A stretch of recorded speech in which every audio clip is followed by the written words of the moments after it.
Um, we'll look at well, the policy and the quest for unity and shall we say moving forward. In other words, national healing.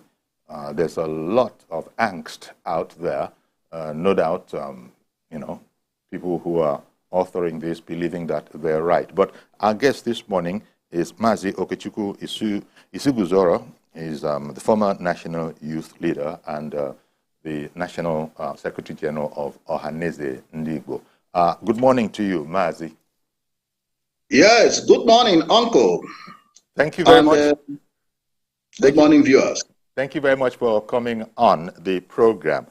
Well, especially against the backdrop of the subject, the quest for unity and national healing.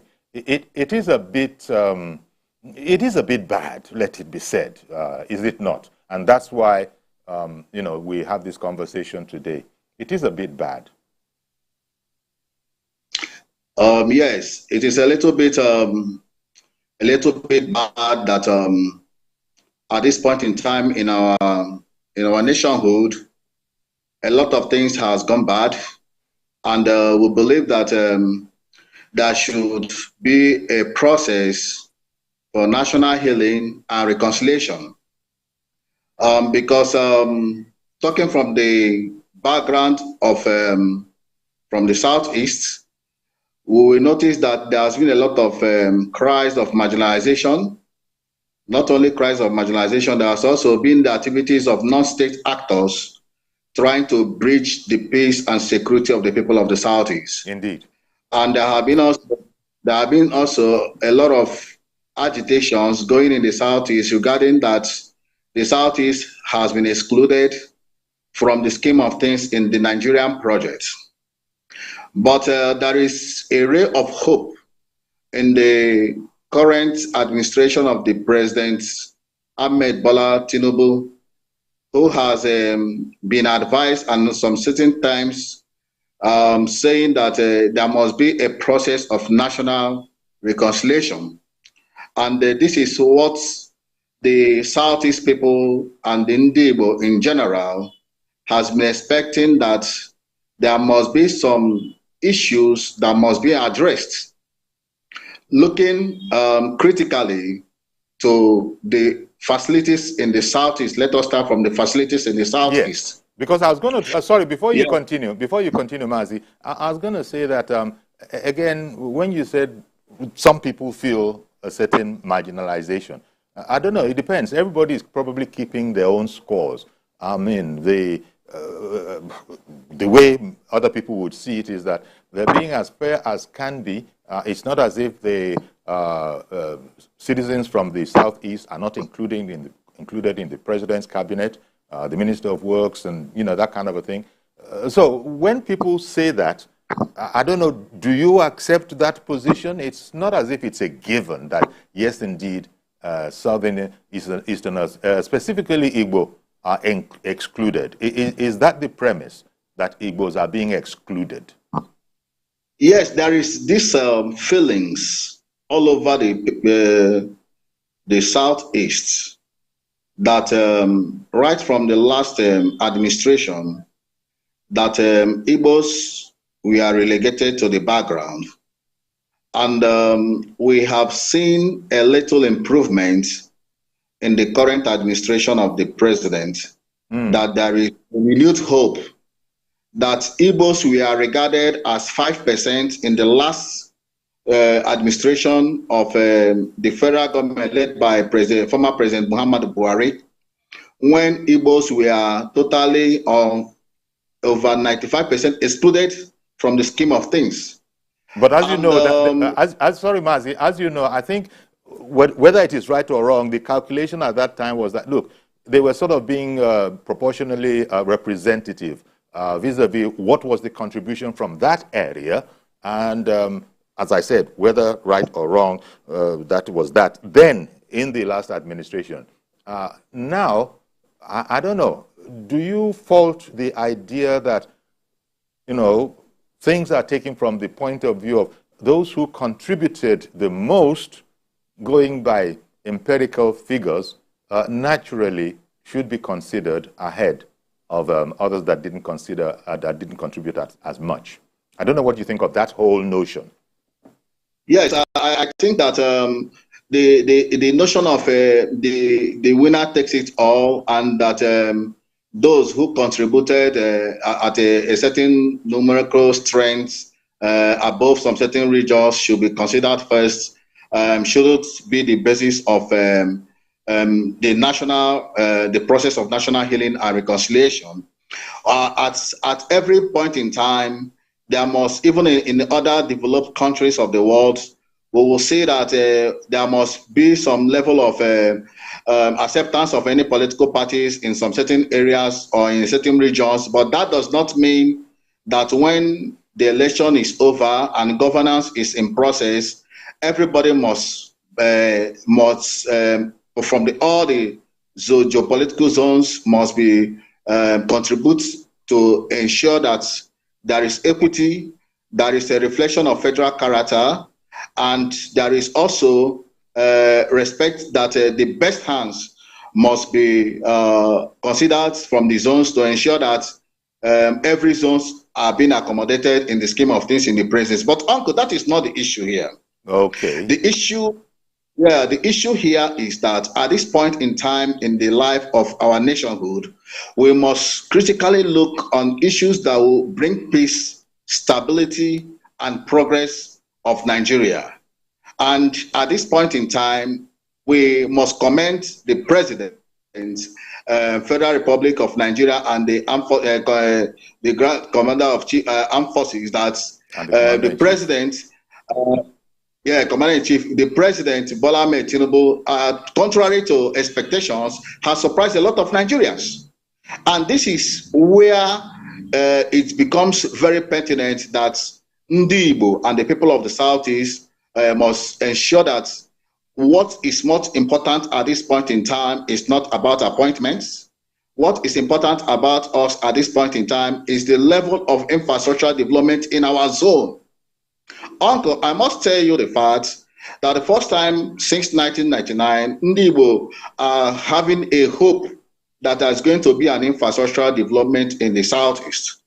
Regarding the issue of what we have seen on the ground, that President Bola Ahmed Tinubu appointed for the first time a civil engineer in the capacity of the Minister of Wars, Senator Engineer Dave Umahi, yes, we have seen has rekindled a bite and a light of hope for the people of Nigeria. Because at this point in time, let me be honest with you, Nigerians, especially the people of the Southeast, are suffering a lot regarding the federal highways in the Southeast. We have seen a lot of roads built within 6 months will collapse because of the contractors. We have found out that the contractors from the Southeast are not doing a good job. Most of them are doing a lot of shadow job. So we are very, very happy. The people of the Southeast have seen a kind of a renewed hope that the Minister for Works and Engineer Dave Umahi, who has been touring around some areas in the Southeast to ensure that the contractors who are handling the road projects maintain a level standard of road construction across the country, not only in the Southeast. Indeed. So he's very much set to put all of what you've just said right. As you said, a highly experienced engineer, very well acknowledged nationally for that prowess. And then before then, certainly the national landmark of the Niger Bridge, the second Niger Bridge, it was, a lot went into that. And everybody is saying that, look, there's no way you look at, there's nothing else you can say but that this has been a momentous contribution. Yes, that is one of the landmarks of former President Muhammadu Buhari. Yes. We commend him for that, even though that the project was under PPP. But we appreciate, Ndi Igbo really appreciates the APC-led federal government of under President Muhammadu Buhari for leaving that milestone achievement for posterity. Mm-hmm. Because we have seen that the PDP governments in their 16 years of in power, or more than 20 years, they couldn't do much for the people of the Southeast. They gave a lot of appointments for the people of the Southeast, but it does not translate to infrastructural revolution and the facilities on the ground. Okay. So what we are looking up to this hour, you know, after the removal of the fuel subsidy, there's a lot of hardship in the country. There's a lot of hardship and the people of the Southeast are experiencing. So what we are trying to say is that at this point in time, the people of the Southeast have the least number of ministers across the zones. But that is not our problem. That is not the situation. The expectations of the people is that the people are happy that the president, Bola Ahmed Tinubu, appointed a civil engineer for the first time since 1999 to supervise the Ministry of Works. And he happens to be from the Southeast. Yes, that it happens to be from the Southeast. Yes. And we want to use this opportunity, but wants to use this opportunity and to thank Mr. President for the quality of ministers that are appointed across the Southeast, especially giving us the Ministry of Works to be supervised by a highly experienced, skilled civil engineer who has shown capacity, and also who has shown that the kind of work, because I want to make a serious point here. Okay, because I wonder if, because I don't want to interrupt you, maybe I can go on a break and then quickly come back and then we'll pick it up from there. Please stay with us.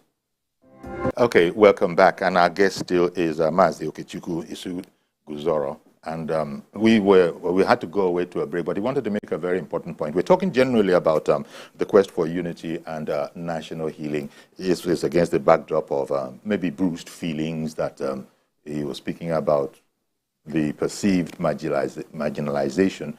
But then we also spoke about proportional representation, and he said, yeah, but without prejudice to that. Please continue, if you will, Mazi Okechukwu. Yes, that is, thank you, Uncle, and thank you for giving me this rare opportunity. So what I'm trying to say, in essence, is that the need for the federal government to have a level of federal presence in the Southeast and the rehabilitation, especially in infrastructure development of the Southeast.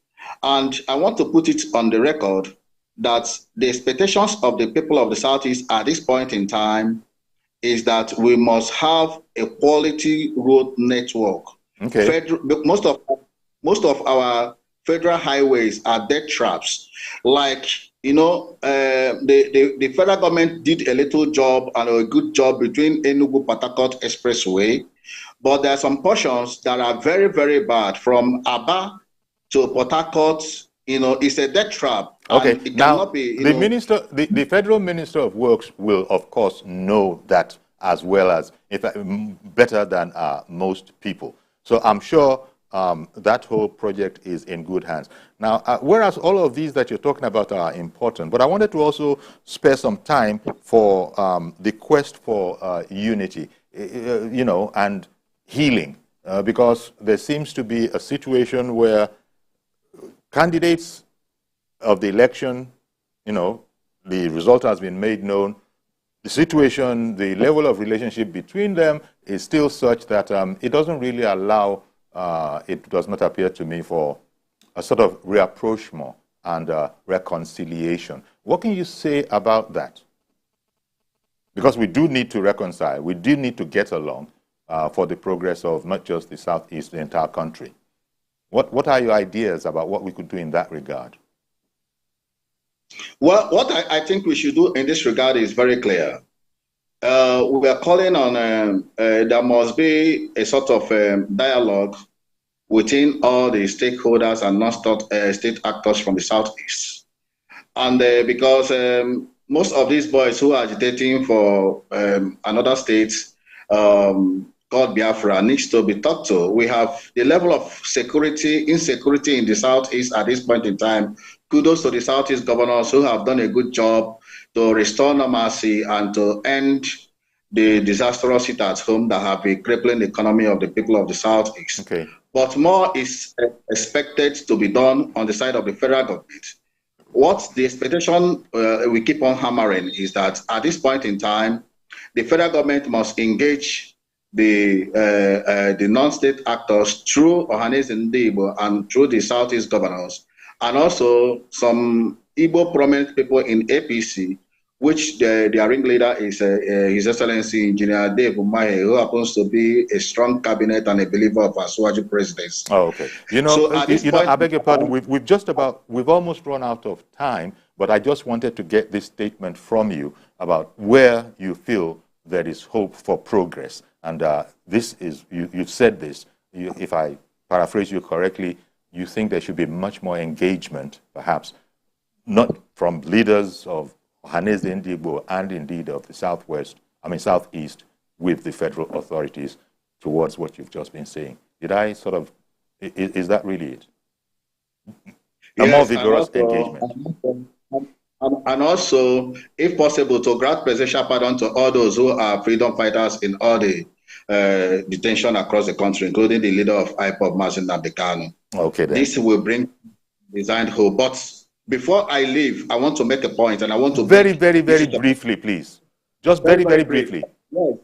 Based on the infrastructure development in the Southeast, Ohaneze Ndigbo is begging President Bola Ahmed Tinubu to look into and release funds for the Ministry of Works to ensure that the roads in the Southeast will be done with, will go a long way to sustain his legacies projects, and also to ensure that the people of the Southeast enjoy a good road network through cement technology. All right, then. We're going to have to leave it there. Mazi, thank you very much, Uncle. You're very welcome, sir. Thank you very much, Mazi Okechukwu Isuguzoro, former national youth leader and currently Ohaneze Secretary General.